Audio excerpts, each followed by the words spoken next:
On a jam-packed episode here of Steelers Talk, I'm going to be discussing whether or not Jon Gruden could be the next offensive coordinator of your Pittsburgh Steelers. Also, we're going to be going over the latest Steelers trade rumors, including 2 new players that Omar Khan could be targeting before the NFL trade deadline. I've got one simple fix that the Steelers can implement on offense after the bye to make this offense a much more effective unit. And then also Teryl Austin said something completely blasphemous about Joey Porter Jr. Going to be breaking down my thoughts on that at the end of today's show. Make sure you guys stick around and make sure you click that thumbs up icon to show your support for the channel. And without further ado, let's get into today's action.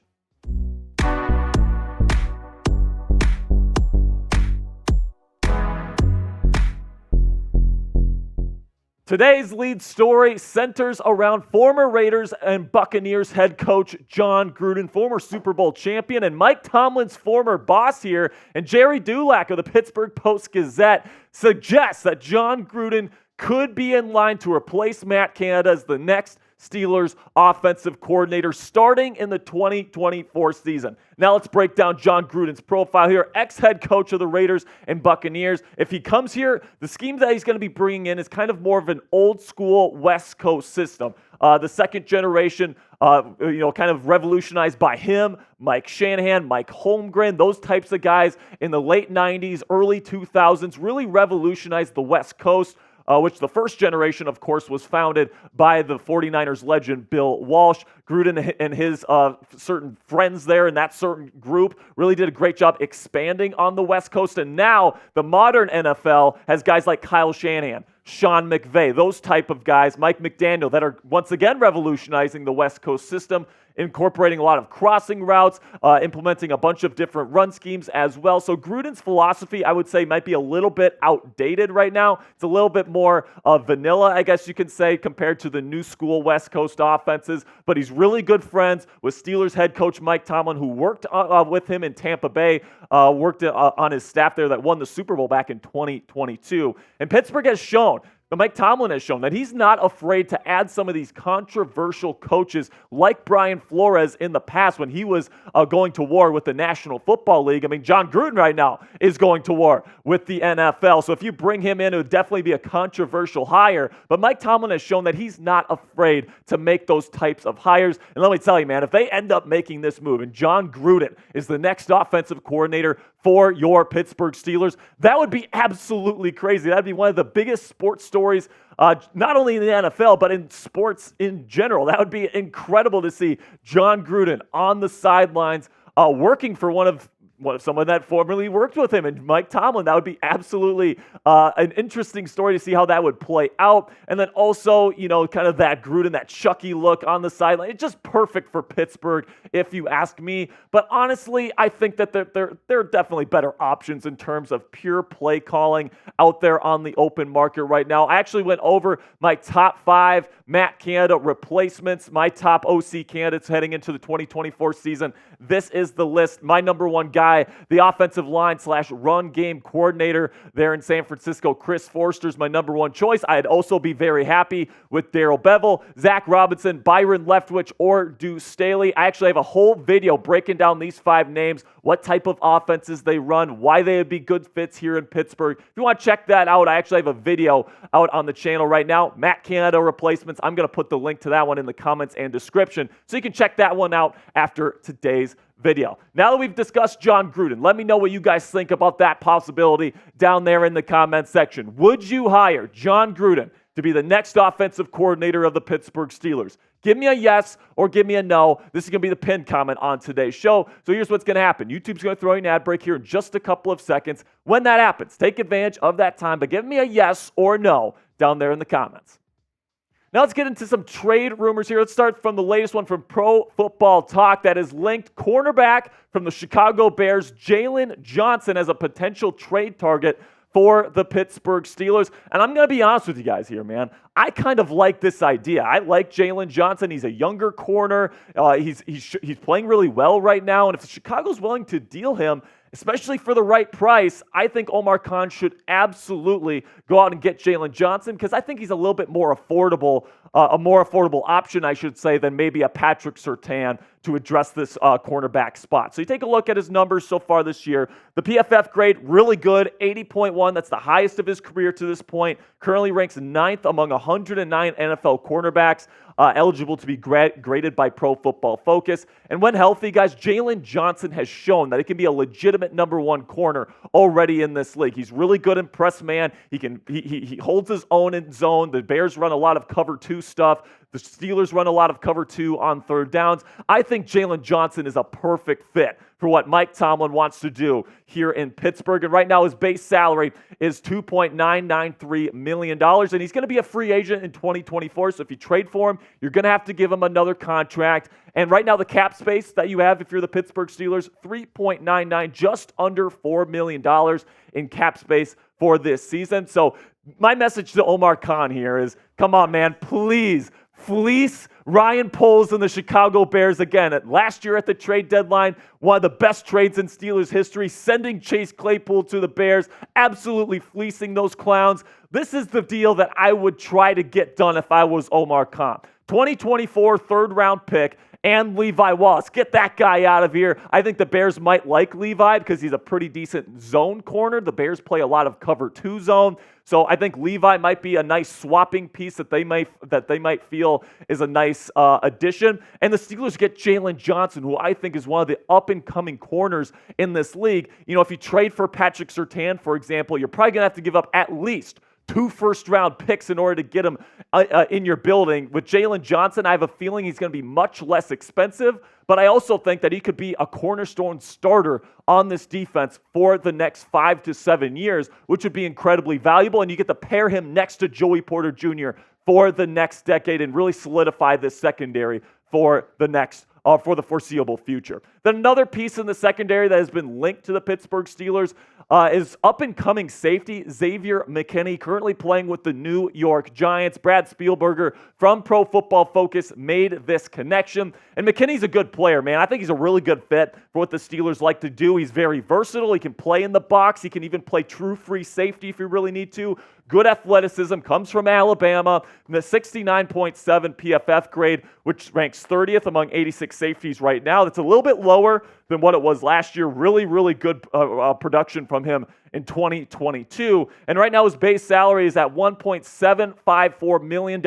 And just like Jaylon Johnson, he is a free agent in 2024. So you'd likely have to bring him back in free agency or sign him to an extension if you get this deal done. I don't like this idea as much as the Jaylon Johnson one because of the positional value aspect of things. We already have a great safety in Minkah Fitzpatrick. I think that DeMonte KZ and Keanu Neal are doing a decent job in rotational duties, and of course you're paying Minkah Fitzpatrick top of market for a safety. You don't want to bring in another guy, in my opinion, pay 2 safeties that amount of money when you're already paying 2 edge rushers an inordinate amount of money, right? You're already paying Patrick Peterson quite a bit as well. So my take on this situation, when it comes to trading for somebody in the secondary, I want it to be a corner, not a safety. As much as I like Xavier and as much as I think he would be a fit for the Pittsburgh Steelers, I think getting a guy like Jaylon Johnson or for the right price, a Patrick Surtain, could absolutely transform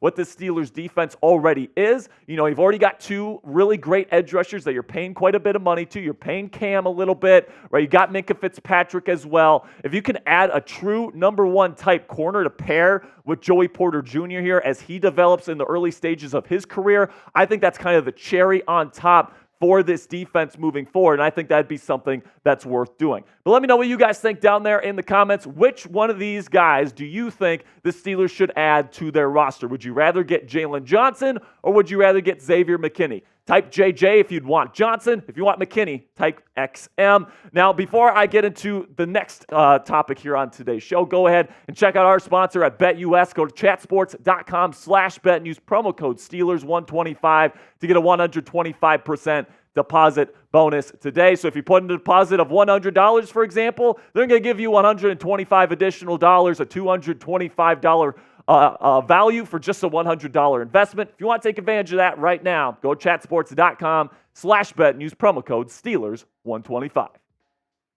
So now let's go over the one fix that I think Matt Canada could easily make to this Steelers offense and make it so much more effective right out of the gate coming out of the bye versus the Los Angeles Rams. And that one easy fix is to use more play action. All right, so here's the deal. We have not used play action very much to this point in the season. In fact, we are dead last in play action usage. But you look at Kenny Pickett, something that's always been a strength of him as a pro. This even goes back to last year, is that he is so much more effective with play action than without it. The reason for that, it gets the linebackers' eyes moving. It's very difficult for a defense to handle play action, and Kenny Pickett does a really nice job at reading things out in play action. It opens things up for him. And you can take a look at these numbers with versus non-play action reps for him.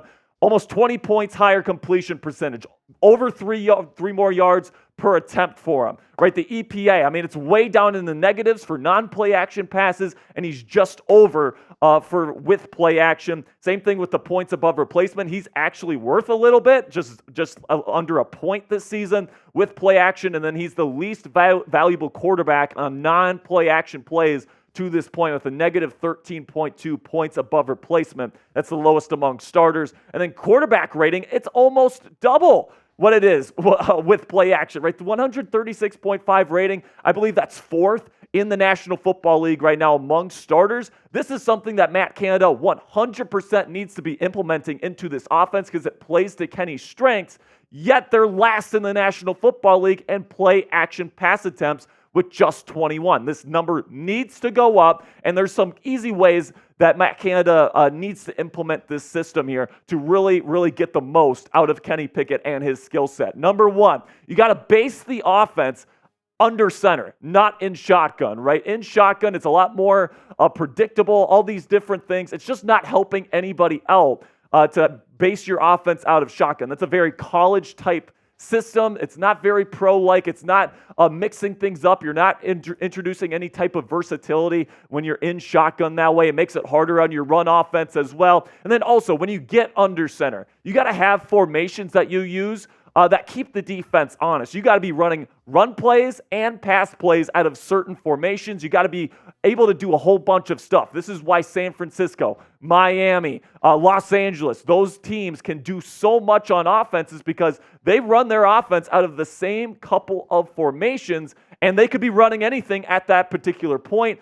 What the benefit of that is that the defense has to stay honest and it has to account for everything. They got to make sure that they have the run plugged up. They got to make sure that they have the flood concept plugged up. They got to make sure that they have the middle plugged up. It really forces the defense to cover every blade of grass, and if they don't do that, the offense is going to make them pay. That's why LA, San Francisco, Miami, those are the best offenses in the league because they make it really, really tough on the opposing defenses. And then also, you got to increase the amount of play action passes, period, right? It's got to get up to like 30%, even approach like 40% of your passes have to be on play action. You got to establish the run, and then you got to go to play action. On those play action reps, you're going to see more one-on-one opportunities for George Pickens. This is a no-brainer decision for me personally, guys. I think the Steelers absolutely need to be implementing this. And if they have any sense whatsoever, they are looking at these numbers during the bye week, and they're setting a plan to correct this offense here heading into week 7. So now, I'm going to talk a little bit about Teryl Austin, the defensive coordinator, who I've been a big supporter of, right? Towards the end of last season, this defense was incredible. First and second in pretty much every single defensive category you can think of for the last 9 games. And some people are like, let's hire Brian Flores to be the defensive coordinator. In this offseason and even early in the season, I was somebody that was saying, no, you kept Teryl Austin for a reason. He did a good job last year, but listen, man, I'm starting to think he might be losing it here. I'm not going to lie to you, and I'm starting to worry about him a little bit because his recent comments about Joey Porter Jr. are really concerning to me. So he was asked if he thinks Joey Porter Jr. is ready to start in the National Football League, and this was his response. Not right now. When the time comes, it'll come. But here's the thing, Teryl. The time has already come. The time is now to start Joey Porter Jr. He's already proven himself in his limited time on the field this year. He's been the best corner for the Pittsburgh Steelers this year, and it hasn't even been close, in my opinion. You take a look right now at Joey Porter Jr.'s profile for this season so far. He's allowed an opponent passer rating of 0.0. That is an incredible number right there. He's only allowed 12 yards in 76 coverage snaps. So yes, limited sample size there, but only giving up 12 yards this year. That is straight up awesome. And then right now he is the highest graded Steelers cornerback by over 20 points at 81.9. So listen, man, what does this tell me? This tells me that Joey Porter Jr. needs to be on the field and he needs to be the press man corner for the Pittsburgh Steelers. I know that you brought in Patrick Peterson. I know that Levi Wallace, both of those guys are still veteran presences here on this defense. But listen, man, the time has come, in my opinion. And really, the question bears it. At this point in the season, what the hell are you waiting for? I mean, Levi Wallace and Patrick Peterson, they're not getting the job done. I mean, we're starting Chandon Sullivan in the slot, for cripe's sakes. Let's get the second-round rookie in there. He's shown you that he's got the stuff, he's got the moxie that you look for in your number one corner. Let him do that for you. Now, you know, the loyalty and the dedication, I get it from this coaching staff. They want to reward their veterans. They want to give them the playing time. They want to give them the benefit of the doubt. And this even extends to the offensive coordinator, Matt Canada. I think this organization is giving him a little bit too much rope when it comes to that stuff with the loyalty and the dedication. Sometimes you just got to make a change, man. Sometimes you just got to put the best players that you have on the field. That is absolutely the case with Joey Porter Jr. right now, in my opinion. And if you agree with me on that, spam JPJ if you want Joey Porter Jr. to start moving forward, because it doesn't look like he's going to be a starter for the Steelers. It looks like he's going to continue to get a rotational role, but really he needs to be a full-time starter. I think you got to bench Levi Wallace at this point. If you agree with me, spam those JPJs down there in the comments section. And that'll be it for today's show, guys. Really do appreciate all of your support. Make sure you click that subscribe button for more Steelers news and rumors analysis throughout the week. That'll be it for me today, guys. Thank you guys so much. I'll see you guys later. And until next time, here we go, Steelers.